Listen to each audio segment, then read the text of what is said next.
Eh bien, bonsoir à toutes et à tous et bienvenue pour ce neuvième numéro de On va se faire foot.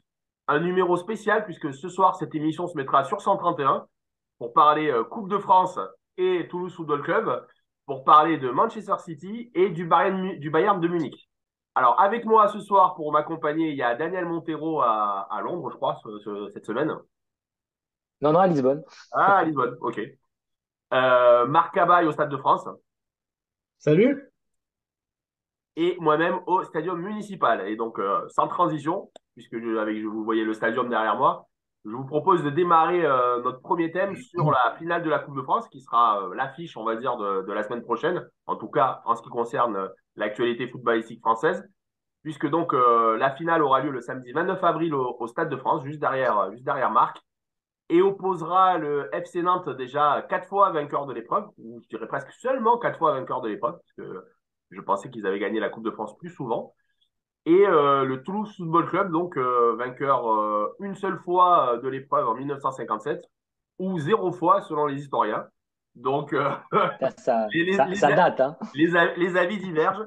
Et donc ma question est simple. Est-ce que c'est une finale qui redonne de l'intérêt à la compétition, puisque c'était une compétition qui était devenue un peu monotone, puisqu'on avait l'habitude, comme en championnat de France, de voir gagner tous les ans le Paris Saint-Germain. Cette année, on a une finale où on va voir s'affronter deux clubs plus ou moins historiques du championnat de France. Le FC Nantes, c'est sûr, c'est un club historique du championnat de France. Le Toulouse Football Club aussi, même s'il a moins de palmarès. En tout cas, deux autres métropoles françaises importantes. Donc voilà, ma première question, c'est TFC Nantes, une finale qui redonne de l'intérêt à la Coupe de France, oui ou non? Marc, je te laisse démarrer. Ok. Je dirais que il faut tenir compte d'une chose, c'est que la Coupe de France, moi à l'époque, quand je regardais les finales de Coupe de France, c'était souvent à la fin du championnat. C'était fini de toute façon, c'était le dernier match du championnat. C'était le dernier match, pardon, après la fin du championnat, donc tout était joué. Là, il faut tenir compte que l'un des intérêts majeurs, c'est de savoir dans quelle disposition psychologique vont arriver les deux équipes. Il y en a une qui a tout à gagner, qui n'a plus rien à jouer en championnat, c'est Toulouse, et qui n'a jamais rien gagné ou qui a gagné une Coupe de France il y a fort longtemps pour certains historiens, et puis finalement pour d'autres, ben, ils ont rien gagné à date. Donc Toulouse, et puis Nantes qui arrive et qui a annoncé d'ailleurs d'ores et déjà que même s'il gagnait, il n'allait pas fêter. Parce qu'évidemment, dès le mercredi, ils rejouent en championnat et qu'ils ne sont pas du tout sauvés. Ils ne sont pas encore sauvés. Donc, ils ont encore l'épée de Damoclès de descendre en Ligue 2. Donc, finalement, un des intérêts, ça va être ça. Comment jouer un match, une finale, en étant et essayer de la gagner, alors que, donc, jouer à 100% tout en se préservant pour le match de mercredi. L'équation me paraît très compliquée pour Nantes. Quant à Toulouse, enfin un vent de fraîcheur. Moi, je dirais que c'est un club, on le sait, la ville de Toulouse, c'est finalement une ville de rugby, hein. On le sait, le nombre de trophées de cette ville dans le rugby, c'est énorme. Mais au niveau du foot, c'est vrai que le territoire est vierge. Donc, en fait, Toulouse, il n'y avait pas grand intérêt jusqu'à maintenant. Là, je trouve que l'intérêt, c'est que depuis 2 ans, le travail qui est fait est remarquable. Et d'ailleurs, comment dirais-je, le nombre de spectateurs qui vient à chaque match le prouve. Le jeu est agréable. Je pense qu'il y a 13 000 abonnés. Je crois que c'est du jamais vu. Je crois que cette année, ils ont battu le record d'affluence avec 33 000 spectateurs. Je crois que c'était contre le PSG. Bref, c'est un club. J'ai envie qu'il gagne en fait, parce que ça amènerait quelque chose de nouveau et surtout, ça donnerait un élan à un projet qui démarre, hein, qui est neuf, qui a 2 ans, pas tout à fait 2 ans. Et je, je trouve que ça serait en tout cas l'intérêt pour moi, ça serait que Toulouse l'emporte, parce que ça mènerait un vent de fraîcheur. Mais la vraie question pour moi, c'est dans quel état va arriver Nantes. Voilà pour moi l'intérêt de cette finale. C'est qu'ils n'arrivent pas très très bien, a priori. Dany? Ouais, ils arrivent pas très très bien, c'est le moins qu'on puisse dire. Euh, Effectivement, pour répondre à ta question initiale, est-ce que cette finale relance l'intérêt de la Coupe de France? Clairement, la réponse pour moi, c'est oui. Oui, parce que même si je suis un fervent supporter du Paris Saint-Germain, euh, vous l'aurez remarqué, euh, bah, c'est un peu lassant, c'est vrai, de voir qu'au final, cette compétition, elle a été un peu monopolisée par le PSG ces 10 dernières années. Il faut remonter à 2014 pour ne pas voir le PSG en finale. C'était contre Guingamp. Il y avait Rennes contre Guingamp en 2014. Sinon, depuis, bah, PSG est toujours en finale. Alors, ils n'ont pas gagné toutes les finales, euh, malheureusement, euh, mais, euh, mais ils sont présents en fait. Puis ils ont eu vraiment des finales faciles. Je ne sais pas si vous vous souvenez contre les Herbiers. Vraiment, c'était vraiment sans intérêt ce type de match où effectivement, là, on retrouve, je trouve, un intérêt à cette compétition.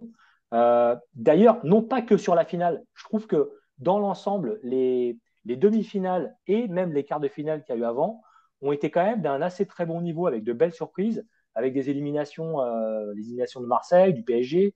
Et les équipes qui se retrouvent en finale ont quand même fait un très beau parcours. Euh, on peut quand même se satisfaire de ça. Maintenant, moi, mon pronostic, il est différent de celui de Marc, même si je suis d'accord sur ce qu'il dit et sur la belle épopée de Toulouse cette année. Euh, Moi, je reste persuadé que Nantes va vraiment tout jouer sur ce match-là. Euh, je l'avais déjà dit précédemment, j'ai une petite affection pour Toulouse parce que c'est vrai qu'il y a de beaux joueurs, ils ont un bon centre d'entraînement, il y a toujours des jeunes intéressants qui sortent de cette équipe, il y a une bonne dynamique. Par contre, c'est une équipe qui prend beaucoup de buts. Alors, vous allez me dire, Nantes aussi prend des buts, c'est vrai, mais ils en prennent moins que Toulouse. Et même si au classement aujourd'hui Nantes lutte pour le maintien, moi je reste persuadé qu'ils vont se sauver cette saison. Je pense que Camboire va faire le boulot et il va réussir à mobiliser ses troupes. Mais pour cette finale, moi je vois plutôt Nantes l'emporter face à Toulouse. Tu avais dit Toulouse la dernière fois au tir au but. Hein. Ouais, mais je reviens sur je reviens là-dessus parce que le scénario justement de fin de championnat de Nantes fait que je pense que Nantes voilà, ils ont vraiment le couteau entre les dents, ils sont en mode survie là. Donc, si effectivement ils étaient plus confortables au classement, je pense que ça aurait été un match beaucoup plus ouvert. Là, clairement, ils vont vouloir sauver leur saison.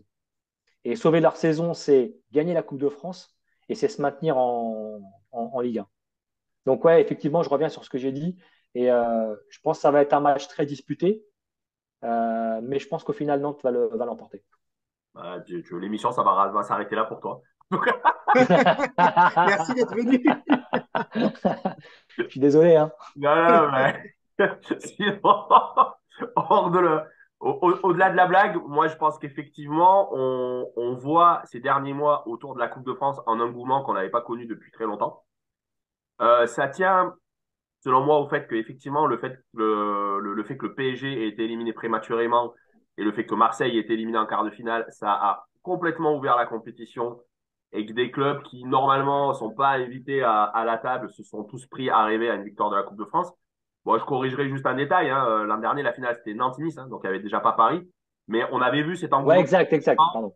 On avait vu cet engouement déjà aussi l'an dernier au niveau des demi-finales et au niveau de la finale. On se souvient d'une atmosphère en finale, une ambiance extraordinaire, un stade en ébullition avec énormément de Nantais, un peu moins de Niçois parce que c'est beaucoup plus loin, mais une ambiance hyper colorée. Ça ressemblait à des phases finales de rugby.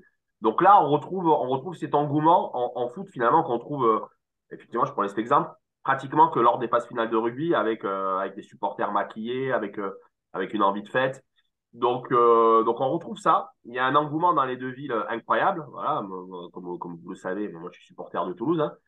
Hein. C'est ma ville, hein. C'est le sang, c'est le S, comme diraient nos jeunes ados. Et c'était c'était quand même la guerre pour essayer de trouver des billets. Donc avec notre ami Giancarlo, on sera en place samedi pour supporter le TFC. Des deux côtés, dans les deux clubs, les billets sont partis vraiment très très vite. C'était la guerre pour en avoir, et je crois encore plus que l'an dernier. Le stade sera à guichet fermé samedi, ce qui est rare ces dernières années en finale de Coupe de France, parce que comme tu l'as dit, même si on retrouvait souvent Paris, les affiches, elles n'étaient pas tout le temps à la hauteur. C'est sûr que PSG, les Herbiers, c'est moins vendeur que quelque part TFC Ouais. Nantes. Ça reste deux grandes villes françaises, donc ça draine du monde derrière. Effectivement, Toulouse n'est pas allé en finale depuis 1957, donc il y a une grosse attente dans la ville et il y a une ambiance qui monte depuis la qualification en demi-finale. Même avant la demi-finale, c'était déjà très chaud et depuis, c'est encore plus chaud. Et à Nantes, finalement, ils ont l'occasion de faire quelque chose d'assez historique. Ils ont l'occasion de remporter deux fois la Coupe de France d'affilée, ce qui est assez rare. Si on enlève le PSG de ces 10 dernières années, ben, la dernière équipe à avoir fait ça, ben, c'était Nantes déjà, en 99 et en 2000. Et avant, faut remonter aux Girondins de Bordeaux en 86 et 87. Donc, c'est pas quelque chose de courant de faire le doublé en Coupe de France. Donc, ça pose une performance. Donc, c'est loin d'être anodin. Et c'est un moyen aussi pour le FC Nantes, qui est un club historique, qui a quand même, je crois, 7 titres de champion de France, de continuer à marquer l'histoire, parce que 7 titres de champion de France et 5 Coupes de France, ça pose un palmarès.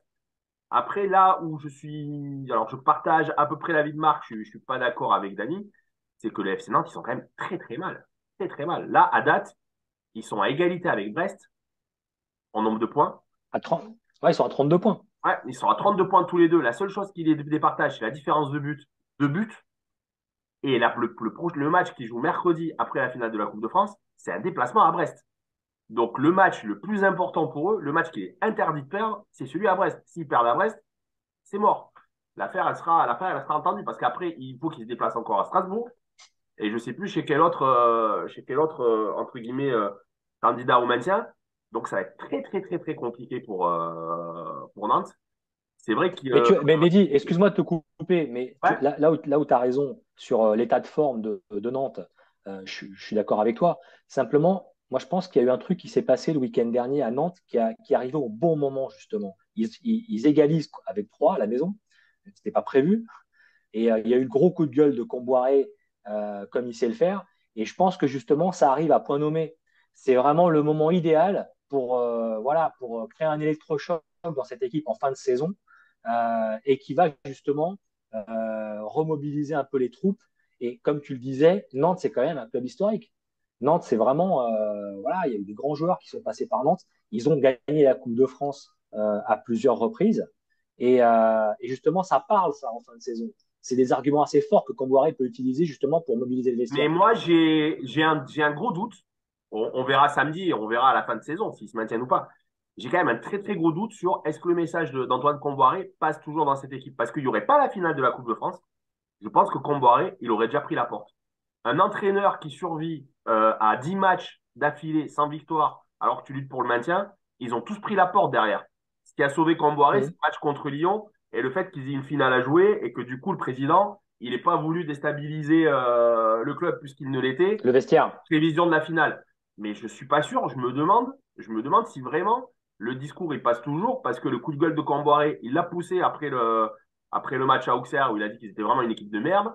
Ça a pas porté ses fruits parce que sans une intervention miraculeuse de l'arbitre, ils perdent contre 3 parce qu'on pourra me raconter ce qu'on veut. Il y a main de l'attaquant nantais dans la surface. Donc ils doivent jamais égaliser. Donc ils sont vraiment en grosse difficulté. Voilà. Au-delà, c'est vrai que l'équipe qui a le plus de pression, c'est Nantes. Toulouse, ils ont déjà réussi leur saison. Ils sont promus. Ils ont 41 points. Ils sont 11e ou 12e. Ils sont maintenus en Ligue 1 déjà à 6 journées de la fin. Tout ce qui vient pour eux maintenant, c'est du bonus. Ils sont en finale de Coupe de France. Ils n'ont pas été depuis 1957. Ils vont vraiment jouer sans pression. Et une équipe qui joue sans pression, Et, c'est et hyper dangereux. tu penses, toi, qu'ils vont. Je me demandais justement si j'allais jouer justement avec la pression, justement, de devoir enfin pouvoir gagner, c'est l'année ou jamais. Non, mais tu peux pas dire que t'as pas de pression quand tu joues une finale. Forcément, tu as une Ben pression. oui, mais T'as un voilà. match du titre, t'as un match de l'Europe, mais ils sont pas, enfin, ils ont déjà entre guillemets réussi leur saison. Donc ça veut pas dire forcément qu'ils auront pas de pression. T'as raison. Mais même s'ils perdent, ils auront réussi leur saison. Parce que qu'un promu soit 11e, et sans doute peut-être mieux, parce que à mon avis, ils vont passer à la fin devant Nice et devant Lorient, qui sont en chute libre ces dernières semaines. Donc je pense qu'ils seront dans les 10 premiers en fin de saison. Et en étant en finale de Coupe de France, qui n'est pas arrivé pour le club depuis 1957, de toute façon, ils sont dans l'histoire du club, ils ont réussi leur saison. Donc pour eux, c'est du bonus. Soit ils sont encore plus dans l'histoire du club, soit de toute façon, s'ils perdent, personne ne leur en tiendra rigueur, même s'ils sont favoris du match, eu et fait à leur saison et au classement. Parce que tu disais effectivement qu'ils ont une moins bonne défense que Nantes. C'est vrai, ils prennent quasiment un but par match, Toulouse. Par contre, ils ont une meilleure attaque. Mais de toute façon, une finale, ça reste une finale, hein. Et ce genre de finale, justement, où tu as deux équipes, euh, moi, je pense pas qu'il y ait une équipe qui soit supérieure à l'autre aujourd'hui. Sincèrement, quand tu regardes sur le papier, même si au niveau du classement, Nantes est moins bien positionné que Toulouse, sur un match comme ça, sur une finale, voilà, on n'a pas un PSG avec une force de banc face à une équipe. Voilà, on a deux équipes qui sont assez équilibrées en fait. Non, mais je suis d'accord avec toi, mais je rejoins Mehdi sur le fait que je pense que Comboiré, on arrive au bout. De toute façon, c'est le style de gestion d'effectifs qui, à un moment donné, a ses limites. C'est-à-dire, il pousse des coups de gueule à un moment donné quand ça va pas, Mm. donner tout sur le terrain, etc., etc. Au niveau tactique, c'est pas Guardiola non plus. Donc, je pense que c'est le type de gars que tu prends, justement, que tu embauches si vraiment il reste 10 matchs et que tu dois te sauver, plutôt que sur une longue durée. Là, j'ai l'impression que l'équipe, elle arrive, les derniers résultats sont très compliqués, j'ai l'impression qu'elle arrive un peu à bout de souffle. Je suis très étonné que tu vois Nantes et je suis très inquiet d'ailleurs pour Toulouse parce que du coup, je pense qu'en pronostic, tu nous bats à tous ces derniers temps, en tout cas. Donc, Là, mais moi, il y a un joueur, mais il y a un joueur à Nantes, que j'aime bien voir jouer, c'est Blas, Ludovic Blas, numéro 10. Voilà, c'est vrai il est très irrégulier comme joueur, mais c'est le genre de joueur, justement, qui a les qualités en tant que numéro 10 pour justement apporter du contenu et voilà, du muscle au niveau du milieu de terrain pour ce genre de match. Et je pense que Toulouse n'a pas un joueur comme Blas.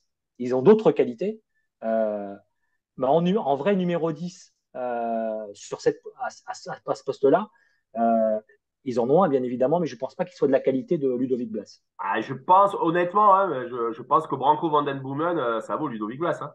T'es à 6 buts en championnat, t'es à 8 passes décisives. Tu vois, alors c'est moins spectaculaire, sans doute. Il va pas te faire les mêmes gestes que t'as fait Ludovic Blas en demi-finale de Coupe de France. Le but contre Lyon, il est évidemment extraordinaire.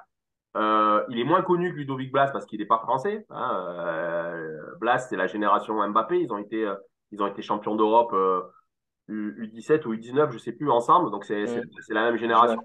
Donc il est médiatisé en France depuis longtemps. C'est moins le cas de Van Den Boomen parce qu'en plus il est chez un promu et les autres années il était en D2. Mais une finale, je te rejoins, c'est particulier. Il y a plein de petites histoires dans cette finale et les finales elles se construisent sur les petites histoires. Voilà, il y a plein de petites histoires qui vont animer cette finale.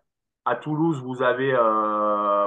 pardon, à Nantes, vous avez trois joueurs qui sont passés par le TFC il y a plus ou moins longtemps. Vous avez Moussa Sissoko, vous avez Alban Lafont, Ouais. vous avez Andy Mm. Delors, donc ils connaissent bien le club. À Nantes, vous avez cette pression de gagner deux finales d'affilée. C'est pas donné à tout le monde, comme je disais tout à l'heure. Même le grand Saint-Étienne des années 80, ils sont arrivés trois ou quatre fois en finale d'affilée. Et malgré Christian Lopez, Battenet, Jean Vion, ils sont pas arrivés à remporter deux fois d'affilée.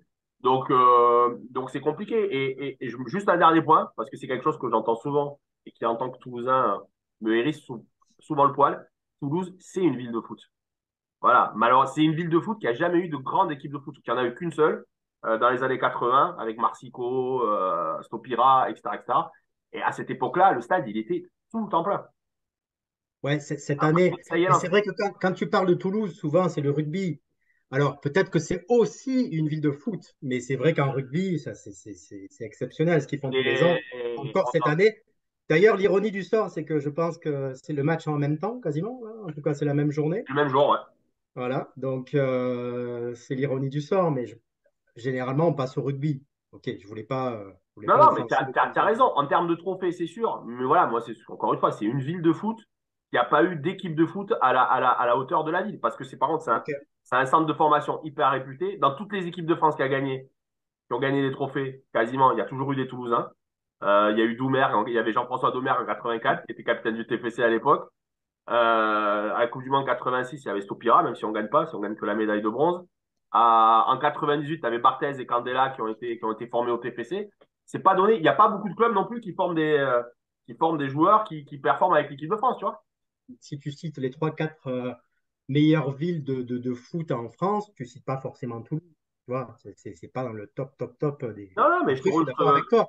je te Il y a eu rejoins. des bons joueurs. Il y a eu de très bons joueurs. Il y a eu de très bons souvenirs. Il y a eu l'élimination de Naples. Il y a eu des. Mais si tu veux, c'est très clairsemé quand même sur une. Je veux dire, Je suis d'accord, mais c'est là où c'est là où je te rejoins où c'est important. La finale peut être un virage positif. C'est que s'ils gagnent, ils vont jouer l'Europe l'an prochain, ils vont jouer l'Europa League. On est quand même dans la quatrième ville de France qui est appelée à devenir la troisième, puisqu'il y a, je crois, aujourd'hui 10 000 habitants d'écart avec Lyon. Donc ça va devenir à horizon plus ou moins lointain la troisième ville de France, avec des moyens économiques importants. Donc si on a fait d'autres débats sur les performances des clubs français en Coupe d'Europe, si on veut avoir des clubs français en Coupe d'Europe qui performent, ça passera par les grandes métropoles françaises. Ça tout à passera fait. pas par la Nantes Guingamp, tout le respect que j'ai pour Lens, parce qu'à un moment donné, le bassin économique, il se rétrécit et t'as plus ou moins de moyens, quoi. Et donc, pour terminer, je suis le seul à pas avoir donné mon pronostic. Donc, bon, évidemment, moi, je vais pas faire très original, hein. Je note Toulouse vainqueur, sur le score de 3-1. Moi, j'ai noté 2-1 pour Nantes. Moi, c'est un partout et puis c'est Toulouse au pénalty. Deuxième thème, alors sans aucune transition. On va parler de Premier League et de Manchester City. Donc, comme vous avez vu cette semaine, Arsenal a été tenu en échec par Southampton sur sa pelouse, hein. Et Manchester City, dans le même temps, a remporté 3-0 avec un triplé de Riyad Mahrez sur Sheffield et s'est qualifié pour la finale de la Cup. Donc finalement, Manchester City, c'est le seul club aujourd'hui en Europe à pouvoir prétendre faire un triplé, à savoir championnat, Cup et Ligue des Champions. Donc finalement, est-ce que c'est l'année ou jamais pour City? Est-ce que vous croyez à cette possibilité de tripler qu'a déjà réalisé Guardiola avec le Barça? Ou est-ce que vous pensez que dans l'une ou l'autre des compétitions, City va chuter? Dani, je te laisse la parole. Écoute, c'est quand même assez fou hein, le parcours de City cette année. Tu l'as bien résumé, c'est vraiment incroyable. Et je crois que le scénario là d'Arsenal contre Southampton, personne ne l'attendait. Donc du coup, ça laisse un boulevard à City, parce qu'en fait, ils sont à 70 points au classement, sauf qu'ils ont 2 matchs de retard euh, par rapport à Arsenal. Donc du coup, s'ils gagnent leurs 2 matchs, clairement, ils passent devant. Mais surtout, ce qui est important, c'est que le 26 avril, Mercredi. donc il y a le fameux mercredi, il y a le fameux City Arsenal. Ouais. Donc, indépendamment de ces 2 matchs en retard, euh, City à domicile, enfin, je ne vois pas comment Arsenal va battre City à domicile, sincèrement, même sans prendre la data et sans regarder l'historique. En ce moment, la dynamique de City, elle est juste incroyable. Avec un Haaland qui est en grande forme, toute l'équipe autour de lui est vraiment assez incroyable. Donc, euh, et d'un point de vue tactique, justement, Guardiola, je trouve qu'il a beaucoup évolué. Il s'adapte davantage à l'adversaire. Il a un peu, pas abandonné, mais il module un petit peu son jeu de possession historique. Et du coup, c'est une équipe quand même qui est redoutable.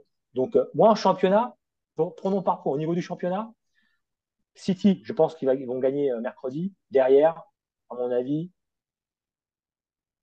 ça va dérouler. Je les vois vraiment clairement gagner le championnat d'Angleterre. La Cup contre Brighton, à mon avis, ça va pas faire lourd, hein. Sans Non, non, surprise, non. Il joue City contre, va gagner la Cup. il joue contre Euh, United en finale, hein, mon garçon. Il joue comme ça, c'est un derby là. Ouais. C'est un derby, justement. C'est United qui a gagné au tir au but, 7 tirs au but à non, 6. mais ça va. Je suis désolé, je te coupe, j'en profite pour te couper, mais je pense qu'effectivement, en championnat, là, maintenant, ils vont dérouler. Ils ont deux jokers et ils ont l'affrontement direct avec Arsenal. Donc, je pense que là, maintenant, Arsenal va se faire doubler. Ils ont laissé passer leur chance. Ils sont en train de faire une Benfica, dans une moindre mesure. Après, j'aurais presque tendance à dire que la compétition peut-être la plus compliquée pour eux, ça va être la Cup. Parce que justement, c'est un derby qu'ils ont eu du mal cette année contre United dans tous les affrontements directs. que Ten Hag arrive bien à prendre l'équipe. Donc c'est sans doute, voilà, c'est un contexte particulier, l'antagonisme entre les deux clubs, le derby. C'est peut-être le plus compliqué. Là où je te Ouais, rejoins, je sais pas. là où je te rejoins, c'est que effectivement, alors je ne parlerai pas d'adaptabilité tactique de Guardiola. Je pense que Guardiola, justement, en prenant Haaland, et c'est son choix, il s'est offert une multitude de palettes de jeu. C'est-à-dire qu'avant, Mhm. il avait pas l'attaquant en pivot, il n'avait pas l'attaquant qui Ouais, prenait la profondeur, il avait que ouais. des faux neufs, on en a déjà parlé dans cette émission, tout ça. Donc, ben, finalement, on l'a vu, hein, l'exemple criant, c'était contre le Bayern. Il marque 2 buts sur du jeu direct. Où il y a notamment Ouais, ouais, clairement, ouais. le premier, ils sont à deux doigts, les deux doigts d'Ederson, qui détourne le ballon, de prendre un but. Mhm. Sur un long dégagement de Joston, il y a un travail en pivot de Haaland incroyable. Ils sont à 2 contre 2 sur le dégagement. Remise de Haaland, passe de De Bruyne dans la profondeur et Haaland va marquer. Donc, ils arrivent maintenant à marquer en 2 passes, ce qu'ils ne faisaient pas avant. Avant, il leur Ouais. fallait 20, 25 passes pour marquer. Donc, ils ont un plan B quand le plan A marche pas. Ils ont un plan C quand le plan A et le plan B marchent pas. Et on est arrivé dans une espèce de version 3.0 du Manchester City de Guardiola ou du guardiolisme, pour reprendre un néologisme que j'avais employé dans une de nos premières émissions. Et je les trouve injouables. C'est-à-dire que même en Coupe d'Europe, honnêtement, s'il n'y a pas les blessures, les suspensions, voilà, je vois pas comment ils peuvent être battus parce qu'ils sont complets dans toutes les ligues. Ils ont aujourd'hui le meilleur avancement du monde. Ils ont le meilleur meneur de jeu du monde. Ils ont le meilleur arrière central du monde avec Koum Mendias. Et ils ont un des meilleurs gardiens du monde avec Ederson. Donc je vois pas où sont les trous. Et le seul truc qui pourrait les faire chuter sur le triplé, pour moi, finalement, ça serait presque la Cup parce que c'est United, parce que c'est particulier et parce que ça peut obéir à du grand n'importe quoi. Ouais, la Cup, enfin, moi, je vois pas trop la difficulté pour City de battre United, hein. Sincèrement, vu le jeu qu'ils proposent aujourd'hui et vu le jeu que propose United, justement, ces 5 derniers matchs, honnêtement, ils n'ont pas de souci à se faire, hein. Par contre, pour moi, pour le match le plus difficile qu'ils vont avoir aujourd'hui, pour moi, c'est le Real de Madrid. S'ils passent le Real de Madrid, clairement, je suis d'accord avec toi, quelle que soit l'équipe italienne en face qui va arriver, ils vont les dominer. Marc, Je suis d'accord avec toi, Daniel. Je pense que le challenge le plus difficile, ça va être encore une fois le Real Madrid. Cette équipe du Real est toujours là, même si tu les enfonces sous l'eau. J'ai revu les 2 matchs l'an dernier, le match aller-retour. Tellement je suis impatient de voir cette année. Je me suis retapé ces jours-ci les 2 matchs et c'était incroyable. City, à chaque fois, avait la même mise dessus. Il menait 2-0 parfois. Et puis ce club en face qui se relève toujours et toujours et encore et toujours. Alors pour moi, le gros défi, ça va être là parce qu'en championnat, je pense que Arsenal est en train de se déliter petit à petit. Mentalement, je pense qu'ils n'ont pas l'expérience vraiment de ce genre de lutte acharnée. Je pense que City, de toute façon, ils ont leur destin entre leurs mains. La finale contre Manchester United, pour moi, il n'y aura aucun problème, hein. Et je le répète, je vous trouve hyper confiant parce qu'ils ont pas du tout, ils n'ont remporté aucun match contre United cette année. c'est comme ça que je le sens. Moi, pour moi, l'os, vraiment, ça va être le Real Madrid. D'ailleurs, je lance, sûrement que Guardiola nous regarde, hein. Je lance vraiment un appel solennel pour que enfin il nous sorte le Real Madrid. Parce que genre, j'ai envie de changement, j'ai envie que Guardiola gagne cette année. J'aime cette équipe, j'aime la façon dont elle joue. Je pense qu'elle a tout pour y arriver. Comme tu le dis, ils ont une palette incroyable. L'an dernier, tu sais, des fois, ça fonctionnait pas. Gabriel Jesus en attaque, tout ça, des fois, Gamberger devant, c'était pas. Là, à tous les postes, c'est assez exceptionnel. Moi, je pense que s'il passe le Real, c'est fini. Je vois pas une des deux équipes italiennes derrière les gêner. Donc, Et, je crois vraiment qu'ils vont faire le triplé cette année, quoi. Ouais. et Mehdi, n'oublie pas une chose aussi, c'est que le match, la finale de la Cup, il me semble que c'est au mois de juin. Donc, c'est-à-dire que toute la partie du championnat, ça va être réglé déjà.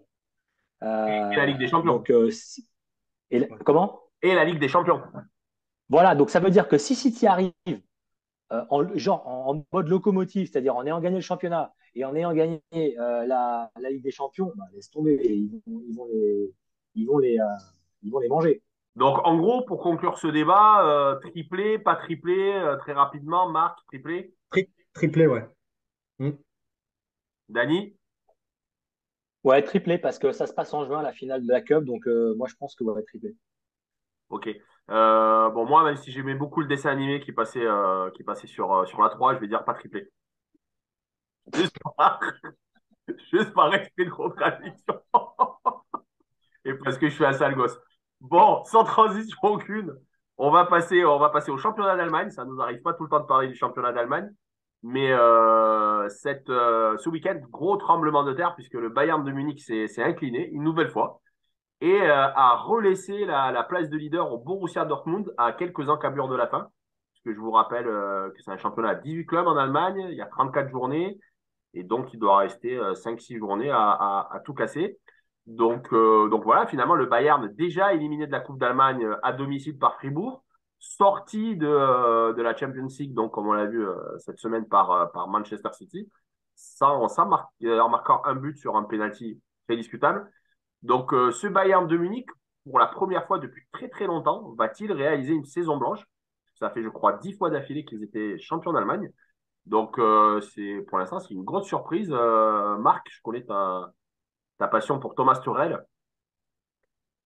Mais d'abord, bravo pour le changement d'entraîneur. Franchement, ça n'a pas eu l'effet escompté. On se rend compte vraiment que le changement d'entraîneur, c'était pas ça vraiment la problématique. Je pense que le mal est très profond. Ben, je pense que c'est un problème qui est vraiment non seulement sur le terrain, ça manque de leader, mais en plus au niveau de la gouvernance, hein, Oliver Kahn et puis le directeur sportif qui a un nom imprononçable, Salihamidzic, je Hassan crois. Salihamidzic, ouais, ancien joueur du Bayern et de la Juve.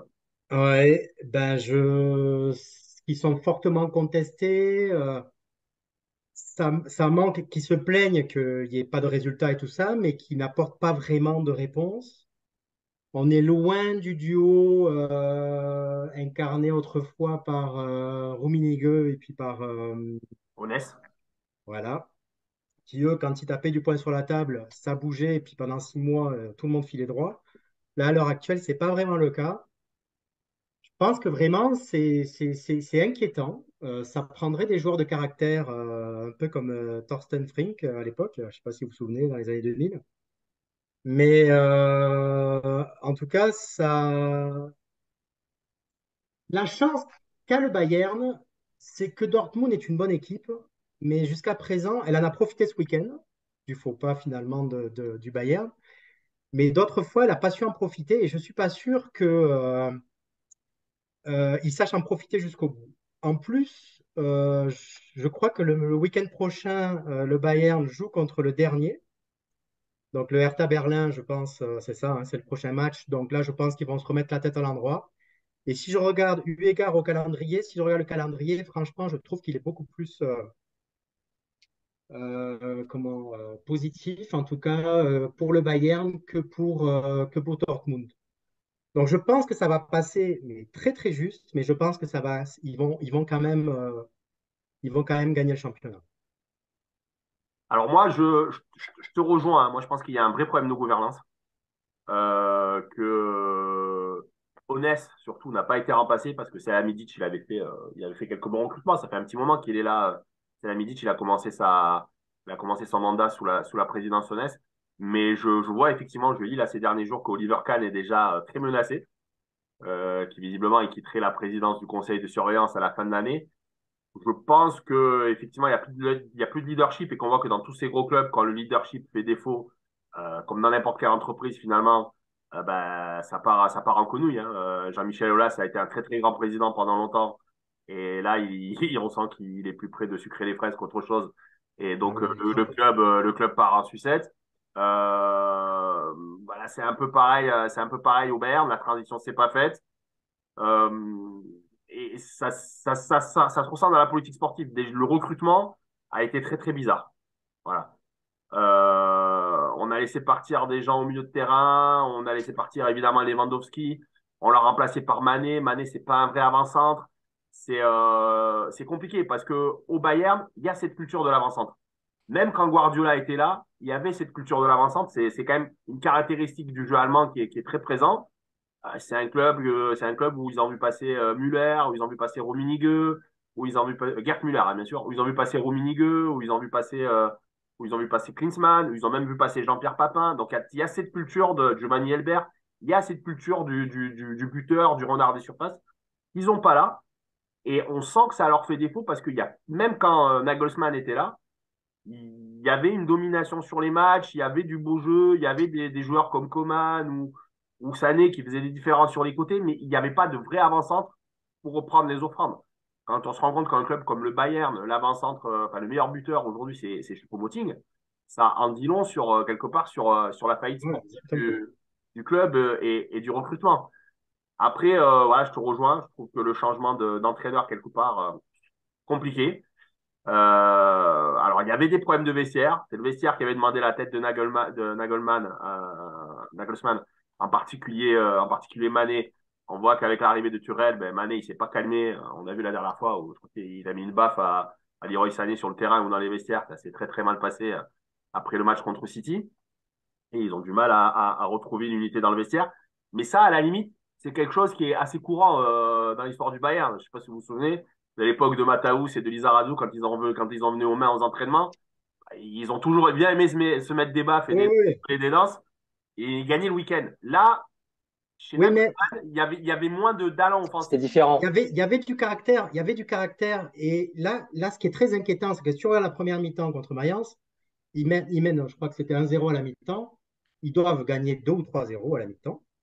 Et ils s'écroulent psychologiquement et physiquement en deuxième mi-temps. Il n'y a plus personne, il n'y a pas de leader. Upamecano, qui est exceptionnel la première partie de l'année, il s'écroule complètement. Il faut dire que psychologiquement, quand ton entraîneur t'enfonce en plus à la fin du match contre City, je pense que c'était pas très psychologiquement, c'était pas très intelligent de la part de Tuchel.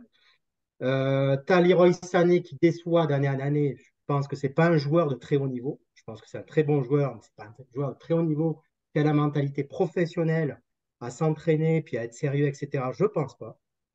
Donc aujourd'hui, il n'y a pas vraiment. Et quand tu mises, je crois qu'il y a 2 ou 3 ans, quand ils ont recruté Choupo-Moting, c'est déjà très inquiétant. Ça m'a rappelé un petit peu la Juve il y a quelques années qui recrutait toujours très très bien, très très bien, très très bien, et qui s'est mis à recruter Ronaldo, qui était une énorme connerie qui les a plombés pendant 2 ou 3 ans après derrière, alors qu'ils ne faisaient jamais d'erreur en termes, ou très peu d'erreurs en termes de recrutement. Là, le Bayern, ça fait 2 ou 3 années. On est très très loin du Bayern de Guardiola. Et Flick, puis, Hans-Dieter Flick qui a gagné la Ligue des Champions. exactement. Donc, Après une année exceptionnelle. Mais là où je te rejoins, bah, de toute façon, Choupo-Moting, ils l'ont pas recruté pour être titulaire, ils l'ont recruté pour être doublure de Lewandowski. ouais, Et quand ouais, Lewandowski part, ils recrutent Sadio Mané, qui est pas avant-centre, parce qu'il a toujours joué sur un côté à Liverpool. Donc mm, tu comprends pas trop.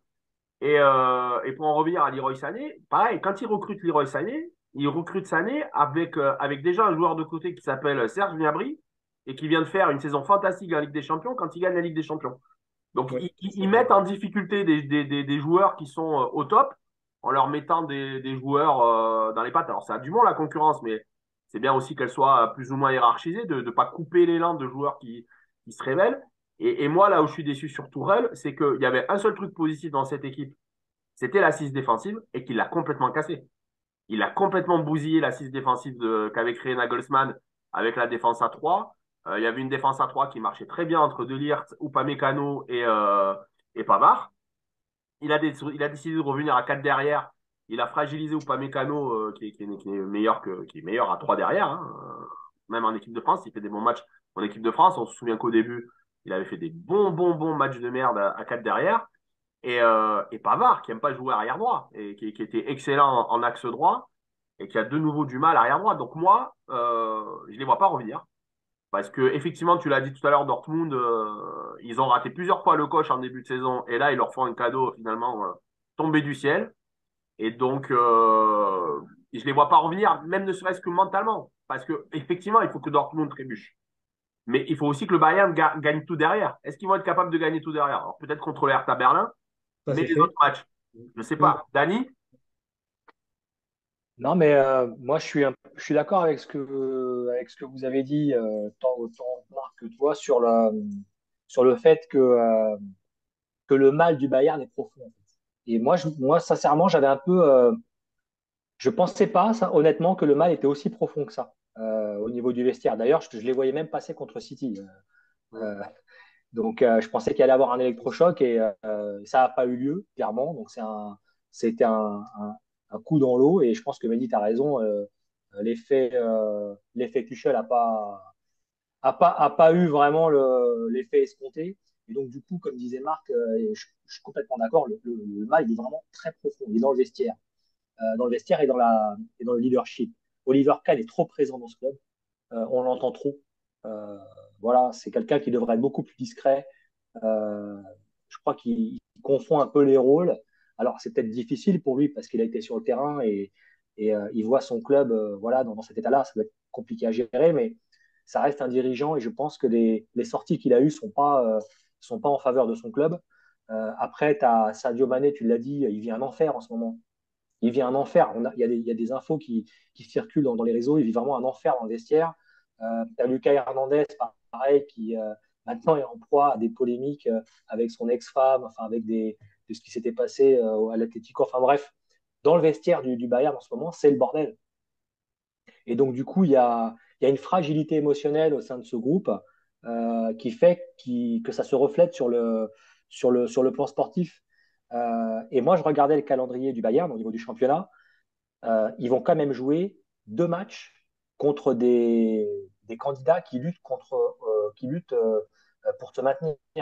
Le Hertha et Schalke. Chaque 0-4, ouais. Donc, et Schalke 04. Donc, moi, je serais plutôt incliné à dire que cette année, le Bayern ne va pas gagner le championnat, mais par contre, va vraiment procéder à une restructuration qui est malheureusement nécessaire et ils vont se préparer pour la saison prochaine, quoi.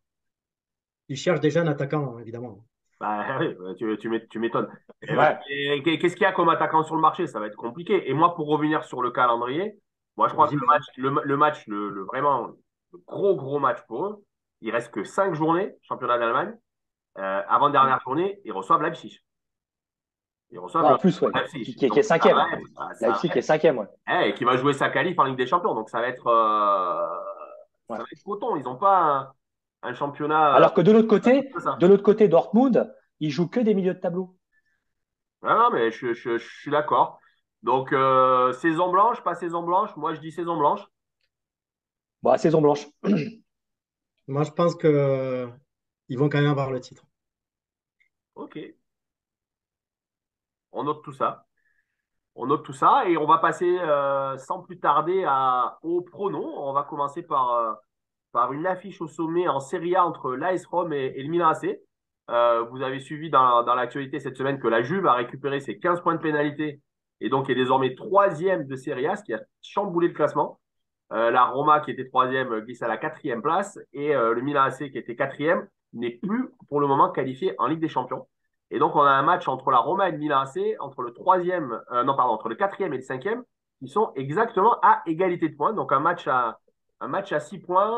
Donc, AS Roma, Milan AC, Dani, toi, le plus fervent supporter de José Mourinho. Ah oui, c'est vrai. Euh, non, José Mourinho, il fait une super saison hein, cette année, hein. Euh, franchement, quand il a pris cette équipe de Rome, qui aurait dit que quelques années après, il serait là, quoi, hein. Et non, moi, je reste persuadé que la Roma va jouer sa vie là, sur ce match-là, en championnat. Parce que comme tu l'as dit, comme la Juve est remontée, du coup, bah, eux, pour se maintenir en Ligue des Champions, là, ils sont en mode survie, hein. Donc, ils jouent à la maison, ils jouent à domicile. Euh, je les vois pas perdre euh, et je les vois pas faire match nul non plus. Donc, je pense une victoire de Rome. Allez, 1-0. Marc? Compliqué, c'est vraiment, comme tu l'as dit, c'est un match à 6 points. C'est les quatre premiers, hein, la Champions League. Ouais, ouais. Donc, du Ouais, coup, en Italie, En ouais. sachant qu'il y a aussi l'Inter qui est sixième, qui est pas très loin, qui est à 2 points. c'est ça, c'est ça. Ouais. Donc, c'est vraiment un match au couteau. ils ont à peu près les mêmes dynamiques. Trois dernières victoires, je pense, les trois derniers matchs, la Roma gagne. Le Milan est sur une bonne dynamique. Et puis il y a la Coupe d'Europe aussi, dans les deux cas. Très compliqué. Moi, je mettrais match nul. Je verrai un partout sur ce match-là. Très difficile pour moi de départager. Ouais. Ouais, je suis un peu d'accord avec toi, mais je pense que, assez bizarrement, le match nul, c'est un mauvais résultat pour les deux équipes. C'est Parce un que très mauvais. Si Inter l'emporte derrière, Ouais, ouais. on se retrouve avec trois à égalité. Et donc, je pense qu'aucune des deux équipes, même si on est dans le championnat italien, ne jouera le match nul. Donc, on risque Non. d'avoir un match assez débridé parce que finalement, match nul ou défaite, ça peut vouloir dire la même chose pour eux. Donc, je pense qu'on aura un rythme assez débridé. Moi, je vois quand même le Milan AC l'emporter parce que, comme je l'ai dit la dernière fois, dans ce genre de match, c'est le gardien et l'attaquant qui font la différence. Ça se joue dans les deux surfaces.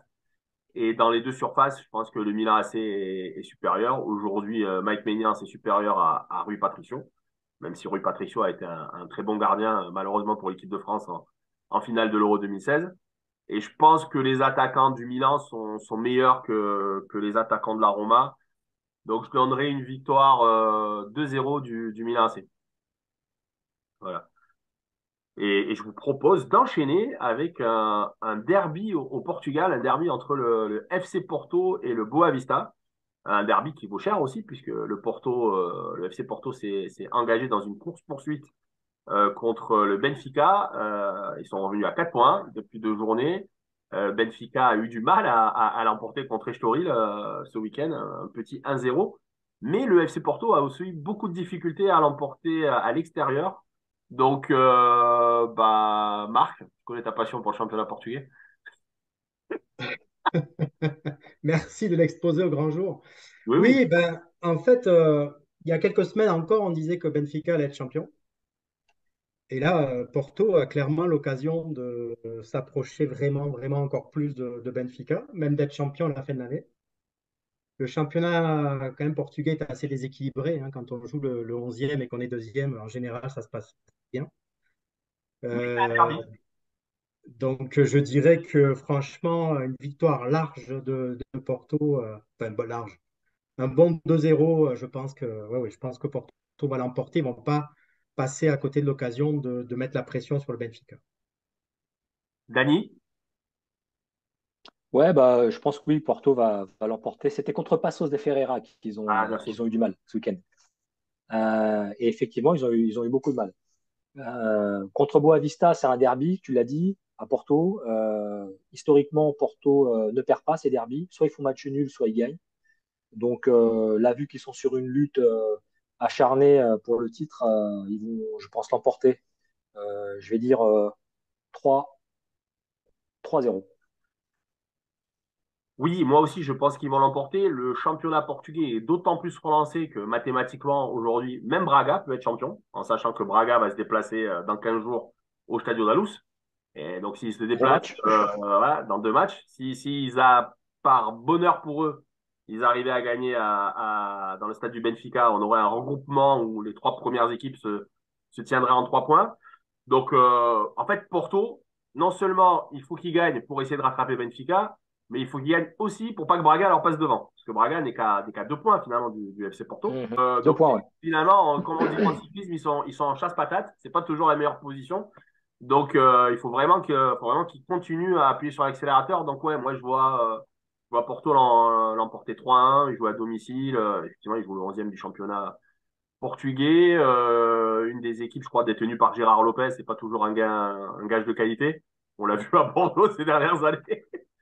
Donc, je vois Porto l'emporter, mais 3-1, parce que je me dis que bon, dans un derby, Boavista, ils vont quand même essayer de coller un pion. Et enfin, dernier match, le prono improbable, pas si improbable que ça, hein. On fait une oxymore dans cette émission. On a commencé par Toulouse, on finit par Toulouse. On va parler rugby, une fois n'est pas coutume. Ouais, j'ai placé oxymore, ouais. Je suis désolé. J'avais aucun pari sur ça. Mais donc, on va parler rugby, puisque l'autre événement du week-end, c'est les demi-finales de Champions Cup. Je sais que ça passionne Dany. Il n'y a pas le Racing, hein, on est désolé. Je ne sais même pas s'ils seront dans les 6 Ouais, pour, mais pour les phases finales du championnat. Ça va être costaud. Difficilement, Mais ça va là, être donc, dur. on a sans doute, je crois, l'affiche de l'année en termes de matchs de club ou de province, selon les pays, puisque le Leinster, avec ses 10 internationaux irlandais, va rencontrer le Stade Toulousain avec ses 10 internationaux français. Donc, on a un mini Irlande-France, ça se joue à l'Aviva Stadium. C'est la revanche de nombreuses demi-finales, puisqu'ils se sont rencontrés souvent en demi-finale ou en finale. Et surtout, on a les deux équipes les plus titrées, 5 titres de Champions Cup pour Toulouse et 4 titres pour le Leinster, qui arrive un peu le vent dans le dos après le grand chelem des Irlandais. Donc, Dany, je te laisse la parole. Non, bah, tu l'as dit, hein, pour faire vite, c'est vrai que bah, je crois sur les deux dernières rencontres, ils perdent Toulouse. Ouais. Et l'an dernier, ouais, ça a été dur. Ils étaient aux L'an portes dernier, de ils la ont, l'an finale. dernier, ils ont bien ramassé. Ouais. Ouais, ouais, ouais, ça a été sèchement, ils ont été sèchement éliminés. On s'y attendait pas d'ailleurs. Et justement, à mon avis, je pense que ils l'ont à travers de la gorge. Hein. C'est ce match de l'an dernier. Euh, et même si Leinster est grand favori quand même cette année, ils ont vraiment la grosse équipe. Je pense que cette année, Toulouse, c'est quand même très solide. Je me demande si c'est pas la meilleure équipe de Toulouse qu'on ait vue jusqu'à présent. Euh, c'est quand même assez exceptionnel. L'état de forme en plus des joueurs qui composent le 15 de France en ce moment, euh, qui anime cette équipe. Moi, honnêtement, cette année, je les vois passer ce match. Je les vois même remporter la Cup. Alors, moi, je dirais qu'effectivement, le Leinster, ils sont dans la position dans laquelle était le Stade Toulousain l'an dernier. C'est-à-dire que le Stade Toulousain, ils étaient arrivés avec une certaine usure mentale, enfin, en tout cas, les joueurs du stade, après avoir fait le Grand Chelem avec l'équipe de France. Là, cette année, c'est les Irlandais qui sont dans cette position-là. Beaucoup d'absents au Leinster. Ils commencent à payer physiquement, effectivement, ce Grand Chelem et Mm. les nombreux matchs de haute compétition, puisque Sexton ne sera pas là, puisque l'arrière irlandais, la chevelu, je crois, Douglas ou quelque chose comme ça, ne sera pas là non plus.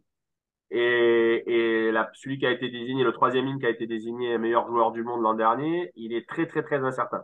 Donc, il y a un état de forme, effectivement, qui est meilleur au Stade Toulousain, a priori, et qui est un peu mieux géré, puisqu'on a vu que ils ont fait tourner sur les 2 derniers matchs, Toulouse. Le Leinster aussi, hein, mais Toulouse a fait tourner sur les 2 derniers matchs, Mm. Ouais. notamment le dernier à Paris, où ils ont envoyé l'équipe Espoir, quoi. On va pas se mentir. Ça s'est pas bien passé d'ailleurs. Ouais, bah, ils auraient pu ramasser plus sévère, hein, parce que quand on voit les espoirs contre le troisième du championnat et que tu perds que 19-10, c'est quand C'est même, vrai, c'est vrai, ça c'est en vrai. dit long sur le réservoir de l'équipe. Donc ouais, donc ils sont mieux préparés. Physiquement, ils vont être plus frais. Le rugby, ça reste un sport de combat et de vitesse, donc physiquement, quand t'es pas au point, l'an dernier, ils n'étaient pas au point physiquement, t'exploses. On a vu l'équipe de France, notamment en Irlande, qui avait fait une super première mi-temps pendant le tournoi et qui a explosé la deuxième mi-temps complètement physiquement. Mm. Donc, qui ont Mm. ramassé la deuxième mi-temps. Là, je pense que Toulouse, ils vont pas exploser physiquement. Surtout qu'ils ont un banc qui est autant de qualité que les joueurs qui sont sur la pelouse. C'est-à-dire, ils vont peut-être sortir, mais à fou, ils vont faire rentrer Flamand, ils vont faire sortir Marchand, ils vont faire rentrer Movaca. Donc, ils auront du carburant tout le match. Et quand ils ont du carburant, je pense qu'ils ont les 3 meilleurs joueurs du monde. En tout cas, derrière, ils ont Dupont, Ntamak, Ramos. Je crois qu'on fait pas Ouais. mieux aujourd'hui derrière. Et même devant, sur certains postes, Baye, Marchand, mais Afou, c'est sans doute les meilleurs à leur poste aujourd'hui. Donc, je pense qu'ils vont l'emporter. Ça va quand même être dur, hein, parce qu'ils vont jouer là-bas. Ils vont l'emporter, pas de beaucoup, de 4 ou 5 points, mais ils devraient l'emporter. Marc? Ouais, ben, vous l'avez dit, hein, bon, c'est vrai qu'une des données à prendre en compte, c'est l'état de forme physique. Pour une fois, parce que je dis bien pour une fois, une équipe française qui joue donc au top 14 va arriver fraîche. Enfin, du moins, aura eu 3 semaines de préparation. Ça n'arrive jamais. Ça n'arrive jamais, parce que le championnat français est très, très, très exigeant. Donc ça, c'est une donnée énorme. L'autre donnée qu'il faut prendre en compte, c'est le fait que ça se joue en Irlande. C'est pas simple. On sait l'importance du public dans un sport de combat qui est le rugby, encore plus que dans le foot. Ça risque d'être une donnée et l'arbitrage, hein, même si c'est pas l'arbitrage des années 80 où c'était souvent très influencé euh, à nos dépens. mais je pense que ça s'est amélioré. Mais ceci dit, ça reste quand même une donnée importante. Moi, j'ai peur parce que ce sont deux équipes avec un peu les mêmes caractéristiques. Ils envoient du jeu. C'est des équipes très, très joueuses. Et à ce petit jeu, physiquement, les Irlandais, ce sont des monstres. On l'a vu au tournoi Destination. On n'a pas fait le poids. C'est vraiment, ils sont capables de jouer des temps de jeu très, très longs, très, très longs, très, très longs. Et ça va être une des données, peut-être de savoir casser de temps en temps ces longues phases par des coups de pied, jouer derrière la défense. Ça va être une des données pour moi importantes, ça va être ça. Et puis les avants, s'ils sont capables de faire les mêmes dommages qu'ils ont fait contre les Sud-Africains, non, qu'ils ont éliminés Ouais, ouais. en quart de finale. En quart et en huitième. Les Sharks, là, je crois. Mm.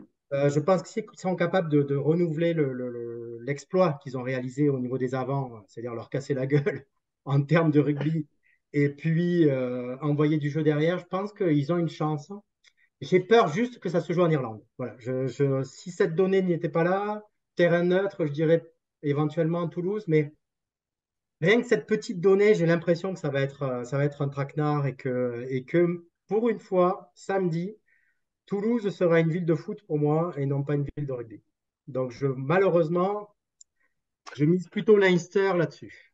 Ouais, c'est intéressant ce que tu dis. On va pas, je sais pas, je crois qu'on est un peu pris par le temps. On peut pas relancer le débat éternellement, mais l'équipe qui va avoir le ballon, la position du ballon. Alors, on a parlé juste de la position en foot, mais là, en rugby, d'autant plus important. L'équipe qui va porter le ballon va exploser l'autre. Parce que tu ne peux pas tenir contre Toulouse si t'as pas le ballon et tu peux pas tenir contre le Leinster si t'as pas le ballon. Tu peux pas passer l'après-midi à défendre contre ces équipes-là. À un moment donné, elles plantent et à un moment donné, elles te font exploser. Donc ça va jouer devant, effectivement. L'équipe qui va récupérer la possession du ballon parce qu'ils seront en tête sur les phases de combat, les touches et les mêlées et les rucks, à mon avis, gagnera le match. Finalement, on parle souvent des internationaux qui jouent à Toulouse. La plupart des internationaux qui jouent à Toulouse, c'est des avants. Il y a plus de joueurs du 8 de devant qui sont internationaux que des joueurs derrière. Les joueurs derrière, c'est juste les trois qu'on a cités, Ntamak, Dupont et Ramos. Donc finalement, on parle souvent jeu de main, jeu de Toulousain, mais c'est souvent le 8 de devant qui fait les victoires au Stade Toulousain comme dans n'importe quelle équipe de rugby. Donc oui, moi je suis assez confiant parce que par rapport à ce qu'ils ont démontré devant contre les Sharks, c'est quand même c'est quand même un super test. Hein. Sur le jeu d'avant, il y a pas mieux que les Sud-Africains pour t'étalonner.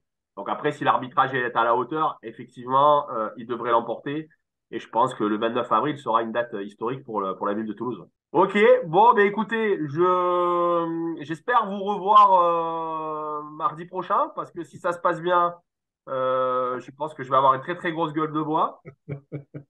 Surtout que c'est toujours des traquenards avec mon camarade Giancarlo, donc je sais pas dans quel état on sera.